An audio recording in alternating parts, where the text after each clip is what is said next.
South India shopping mall the wedding మంత్ర సరికొత్త wedding collection south India shopping mall. తన పాటని మన పాటని ప్రపంచ వ్యాప్తంగా తీసుకెళ్ళి పొగడ్తల వర్షం కురిసేలాగా చేసి అండ్ ఆస్కర్ని మనకి తెచ్చిన అద్భుతమైన వ్యక్తి. సో మ్యూజిక్ ప్రపంచంలో మనందరినీ ఊరు తొలగించే వ్యక్తి ఎంఎం కీరవాణి గారిని మాట్లాడాల్సిందిగా కోరుకుంటున్నాము. సంగీత దర్శకులు ఎంఎం కీరవాణి గారు ఇప్పుడు మాట్లాడతారు. అందరికీ నమస్కారం. ಎಲ್ಲರಿಗೂ ನಮಸ್ಕಾರಂ. ಅನೇವರ್ಗೂ ವಣಕಂ. ಎಲ್ಲರಿಗೂ ನಮಸ್ಕಾರ. సబ్కో నమస్కారం. సరిగ్గా 32 రోజుల క్రితం ఇళయరాజా గారు ఈ ఊరికి వచ్చినప్పుడు ఒక సందర్భంలో అప్పుడు కలవడం జరిగింది. పాత్రికేయ మిత్రులందరినీ మళ్ళీ ఈరోజు కలుస్తున్నాను. చాలా సంతోషంగా ఉంది. అందరికీ కూడా శుభాకాంక్షలు, నమస్కారం. హరిహర వీరమల్లు అనే ఈ సినిమా సరిగ్గా 5.5 సంవత్సరాల క్రితం నా జర్నీ రాధాకృష్ణ గారితో మొదలైంది. ఇప్పుడు జ్యోతికృష్ణతో పూర్తవుతుంది. సో నేను చాలామంది డైరెక్టర్లతో పనిచేశాను జ్యోతి. సో చాలా తక్కువ మందిలో నేను చూసింది ఏంటంటే క్విక్గా డెసిషన్ తీసుకోవడం, అందులో వేవరింగ్ లేకపోవడం, ఒకసారి డెసిషన్ తీసుకున్న తర్వాత దానికి కట్టుబడి ఉండడం. అది చాలా డైరెక్టర్స్లో నేను చూసిన అరుదైన క్వాలిటీ. ఆ క్వాలిటీ ఉంది కాబట్టి చాలా మంచి భవిష్యత్తు ఉంది Jyothi. All the best Jyothi. Thank you very much for continuing journey with me. మామూలుగా డైరెక్టర్లో మారితే సరే క్రిష్ గారు కీరవాణి గారిని పెట్టుకున్నారు, మనం వేరే వాళ్ళకి వెళ్దామని అనొచ్చు. అలా అనకుండా నా మీద నమ్మకంతో నా దగ్గరికి వచ్చినటువంటి జ్యోతి ధన్యవాదాలు, శుభాకాంక్షలు. ఈ పోస్ట్ ప్రొడక్షన్కి సమీపించే కొద్దీ కూడా పాపం తను అన్ని పనులు ఒకడే, అటు ఎడిటింగ్ కానీ, ఇటు గ్రాఫిక్స్ కానీ, మ్యూజిక్ కానీ అన్నీ తనే చూసుకుంటూ నిద్రాహారాలు మానేసి పనిచేయడం నాకు తెలుసు ప్రత్యక్షంగా. వాళ్ళ అమ్మాయికి జ్వరం వచ్చి ఒంట్లో బాగోలేనప్పుడు కూడా ఒక్కరోజు ఒక పూట లీవ్ తీసుకుని వెళ్ళి మళ్ళీ వచ్చేసి మళ్ళీ పని కంటిన్యూ చేశాడు. ఎందుకంటే మా రత్నం గారు ఇండస్ట్రీలో కాంట్రవర్సీలతో సంబంధం లేకుండా చాలా తక్కువ మంది సాధు స్వభావాలు ఉంటుంటారు. అట్లాంటి వాళ్ళు అగ్రగణ్యులు రత్నం గారు. ఆయన ప్రొడ్యూసర్గా కంటే కూడా ఆయన లిరిక్ రైటర్గా నేను ఆయనకి పెద్ద ఫ్యాన్ని. బాయ్స్లో పాటలు ఇంకా చాలా పాటలు మీరు రాసినవి నాకు చాలా ఇష్టం అండి. సో నా ఫేవరెట్ లిరిక్ రైటర్ అండ్ నా ప్రొడ్యూసర్ రత్నం గారికి, ఆయనకి ఈ సినిమా సక్సెస్ అవడం చాలా చాలా చాలా చాలా అవసరం. అండ్ అది భగవంతుడు ప్రసాదిస్తాడు నేను ప్రగాఢంగా విశ్వసిస్తున్నాను. మన దయాకర్ గారు, ఆయన అసలే ఆర్ఎస్ఎస్ సభ్యుడు. ఆయన సినిమా ఇండస్ట్రీలో జరిగే పార్టీలకి ఈ హంగామాలకి అతీతంగా ఉంటుంటారు. ఆయన చాలా పెద్ద మనిషి. ఆయన అంటే నాకు చాలా గౌరవం. ఆయన తన వంతు కర్తవ్యం తను నిర్వహిస్తూ ఎవరెవరికి ఏం కావాలో అది సమకూరుస్తూ ఈ సినిమాని ఇంతవరకు తీసుకురావడంలో ఆయన చేసిన పాత్ర చాలా ఉంది. ఇకపోతే నిధి అగర్వాల్, చాలా మనం చూస్తుంటాం టైం ల్యాప్స్ అయ్యే కొద్దీ కూడా ముఖ్యంగా హీరోస్ కంటే కూడా వాళ్ళకి అదే విధంగా కనబడేలా మెయింటైన్ చేయడం చాలా కష్టం. ఈ 5.5 సంవత్సరాల క్రితం షూట్ చేసిన కొల్లగొట్టిన అదిరో పాటతో ఎలా ఉందో ఇప్పుడు అలాగే ఉంది. ఇప్పుడు తారతారని ఒక పాటలో కూడా అదే విధంగా ఉంది. సో చాలా ఇది ఏ ప్రయాసాలు కావాలి దానికి. కంగ్రాట్స్ నిధి, చాలా చక్కగా చేసింది. తన పాత్ర చాలా పోషించింది. ఇక ఈ పాటతో ఫస్ట్ టైం నేను అసోసియేట్ అవుతున్నది రాంబాబు గోసాల గారు. ఒక మంచి లిరిసిస్ట్ని ఇంకొక లిరిసిస్ట్ నాకు పరిచయం చేశాడు జ్యోతి. థ్యాంక్ యూ జ్యోతి. చాలా మంచి ఇది ఉంది, విషయం ఉంది మీలో. అలాగే వరదరాజు గారు, మిగతా లిరిసిస్టులు అందరూ కూడా వారికి నా ప్రత్యేక ధన్యవాదాలు. ఒక ఇద్దరు వ్యక్తులు ఉన్నారండి, ఏఆర్ రెహమాన్, ఆది.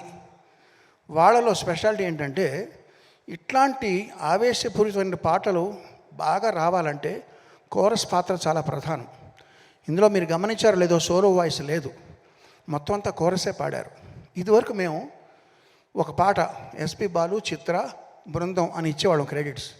అలా కాకుండా వాళ్ళు కూడా టాలెంట్ ఉందని గుర్తించి వాళ్ళకు కూడా పేర్లు రావాలి ఆల్బంలో అని మొట్టమొదటిసారి ప్రయోగం చేసి అందరికీ మార్గదర్శకం అయిన ఏఆర్ రెహమాన్కి ప్రత్యేకంగా ధన్యవాదాలు. ఆ రీతిలో ఇక్కడ పాడిన సింగర్లు అందరూ కూడా ఒక్కొక్కళ్ళు సోలో పాడగలిగిన కెపాసిటీ ఉన్న వాళ్ళందరూ కలిసి వాళ్ళ శక్తిని ఇచ్చారు ఈ పాటకి. ఇక ఆది ఎవరంటారా, ఆడియోలో కోరస్ ఎలాగ శక్తి ఇచ్చారో మామూలుగా మేము ఒక రేంజ్తో చేసిన పాటని 100% నెక్స్ట్ రేంజ్కి తీసుకెళ్లాలంటే లిరికల్ వీడియో చాలా ఇంపార్టెంట్. ఆ లిరికల్ వీడియో అద్భుతంగా చేసిన ఆది అనే అబ్బాయికి కూడా నా ప్రత్యేక కృతజ్ఞతలు, అభినందనలు. అందరి గురించి మాట్లాడాను. ఇప్పుడు పవర్ స్టార్ పవన్ కళ్యాణ్ గారు, ఆయన మీరందరూ ప్రేమగా పవర్ స్టార్ అంటే, నేను అనేది ఏంటంటే ఆయన మూర్తీభవించిన ధర్మాగ్రహం. ఆగ్రహం వేరు, ధర్మాగ్రహం వేరు. ఆగ్రహం మన అందరికీ వస్తుంది. మనల్ని ఎవరో పర్సనల్గా తిట్టినా, లేకపోతే మనకేదో అనుకున్నది జరగకపోయినా, మనం ట్రాఫిక్ జామ్లు ఇరుక్కున్నా, ఇవన్నీ ఆగ్రహం మన ప్రతి వాళ్ళకి వచ్చేది. ధర్మాగ్రహం అనేది సమాజం కోసమో, ప్రజల కోసమో, న్యాయం కోసమో వచ్చే ఆగ్రహం ధర్మాగ్రహం. అటువంటిది మూర్తీభవించిన వ్యక్తి ఆయనకి మాత్రమే సరిపడేలా తీర్చిదిద్దిన ఈ హరిహర వీరమల్లు స్టోరీ, ఇది ఆయన తప్ప ఇంకెవరు చేసినా రాణించాలని ప్రగాఢంగా నమ్ముతున్నాను. ఫస్ట్ టైం నేను ఆయనకి చేసే సినిమా కాబట్టి. ఇప్పుడు ఒక విషయం చెప్తానండి, నాలాంటి వాళ్ళకి, మన ఇక్కడ ఉన్న చాలామంది లాంటి వాళ్ళకి సక్సెస్ వస్తే బలం పెరుగుతుంది, ఫ్లాప్లు వస్తే కొంచెం డౌన్ అవుతాం. అంటే ఏంటి, మన చలిమంట కాచుకున్నప్పుడు వాన పడితే ఆ మంట ఆరిపోద్ది, లేదా దాంట్లో కొంచెం పెట్రోలో లేదా కట్టెలో వేస్తే కొంచెం మంట పెరుగుతుంది. ఇలాగా జయాపజయాలతో సంబంధం లేకుండా దూసిపోయే కార్చిచ్చే పవన్ కళ్యాణ్. కార్చిచ్చు మీద ఎంత వాన పడినా అది ఆగదు. అది అట్లాంటి పవన్ కళ్యాణ్ గారికి చేసేటప్పుడు మనం ఎంత శ్రద్ధగా చేయాలి. ఫస్ట్ టైం చేస్తాం, మంచి పేరు తెచ్చుకోవాలి. ఇది పైగా ఏఆర్ రత్న గారికి ఇది చాలా మంచి పేరు, డబ్బు తీసుకురావాలనే ఉద్దేశంతో బ్యాక్గ్రౌండ్స్ కూడా స్టార్ట్ చేసామండి. ఇప్పుడు రిలీజ్ అయిన ఇది 3వ పాట. ఇది కాకుండా ఇంకా 3 పాటలు ఉన్నాయి, ఇంకొక బిట్ సాంగ్ ఉంది, దానికంతా ట్రైలర్ ఉంటుంది. ఈ 3 పాటలు, బిట్ సాంగ్, ట్రైలర్ కలిపి 5 ఐటమ్స్ జూన్ 12వ తారీఖున ఎలా రిలీజ్ చేయాలి అనేది ఇప్పుడు నేను ప్లాన్ చేయాలి. అది తక్షణం మా ముందర ఉన్నటువంటి గురుతరమైన బాధ్యత. సో అది వారానికి 1 లేకపోతే వారానికి 2 చాలా, ఇంకా 20 డేస్ ఉందా రిలీజ్. ఈ 20 డేస్లో మేము ఇది కాన్సన్ట్రేట్ చేయాలి. సో అదే మా కర్తవ్యం. సో పవన్ కళ్యాణ్ గారు ఇంకో విషయం చెప్తానండి. ఇందులో ఒక ఐటమ్ సాంగ్ ఉంది, తార తార అని ఐటమ్ సాంగ్. ఈ ఐటమ్ సాంగ్లో మీకు తెలుసు, మామూలుగా రొమాంటిక్ గీతాల కంటే కూడా ఐటమ్ సాంగ్లో కొంచెం శృతి మించి ఉంటాయి మాటలు. అందులో ఆయన కోసం మేము ఉద్దేశించి రాసిన కొన్ని వాక్యాలని, లేదండి నేను ఇప్పుడు బాధ్యత ఎక్కువ ఉంది నా మీద, అవన్నీ తీసేయండి, అవి కూడా మీరు తీసేసి మళ్ళీ చేయండి అని చెప్పారు. సో ఆయన నిబద్ధతకి, ఆయన తీసుకుంటున్న బాధ్యతకి అదొక నిదర్శనం. సో అట్లాంటి పవన్ కళ్యాణ్ గారితో ఫస్ట్ టైం చేస్తున్న సినిమా ఇది చక్కగా వస్తుందని నమ్ముతూ, మీరందరూ ఆదరిస్తారని ఆశిస్తూ, జూన్ 12వ తారీఖు కోసం ఎదురు చూస్తూ అందరికీ నమస్కారం, ధన్యవాదాలు. చివరిగా ఒక మాట చెప్తానండి. అభ్యుదయ కవి నగ్నముని గారు చెప్పినట్టుగా ఉప్పు ఏ భాషలో అయినా ఉప్పగానే ఉంటుంది అన్నారు ఆయన. సో ఈ ధర్మరక్షణ కోసం పవన్ కళ్యాణ్ గారి పాత్ర ఏదైతే ఉందో ఈ సినిమాలో హరిహర వీరమల్లు అనే చేసే పోరాటం కూడా అన్ని వర్గాల వారిని ఒకే రకంగా అలరిస్తుందన్న ప్రగాఢ విశ్వాసం. అందరికీ శుభోదయం, నమస్కారం. థ్యాంక్ యూ కీరవాణి గారు, థ్యాంక్ యూ సో మచ్.